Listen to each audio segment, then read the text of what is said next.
আমরা বলেছেন যে আমলটা করার কারণে আল্লাহ তাআলা আমাকে সম্পদশালী করেছে, আল্লাহ তাআলা আমাকে বিপদ থেকে মুক্তি দিয়েছে, আমার মেয়েটা বিবাহ হয়েছে, আমার ছেলেটা ভালো পড়াশোনা করতে পেরেছে, আমার ছেলে ইউনিভার্সিটিতে চান্স পাচ্ছে না, এই আমলটার করার কারণে, ভালো পড়াশোনা করার কারণে সে ইউনিভার্সিটিতে চান্স পাচ্ছে।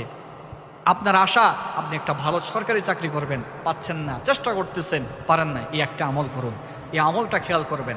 প্রথমত আপনি ফজরের নামাজের পরে, ফজরের নামাজ আদায় করার পরে জায়নামাজের মধ্যে বসে যাবেন, বসে আপনি 100 বার দুরূদ শরীফ পড়বেন। খেয়াল করবেন, 100 বার দুরূদ শরীফ পড়বেন।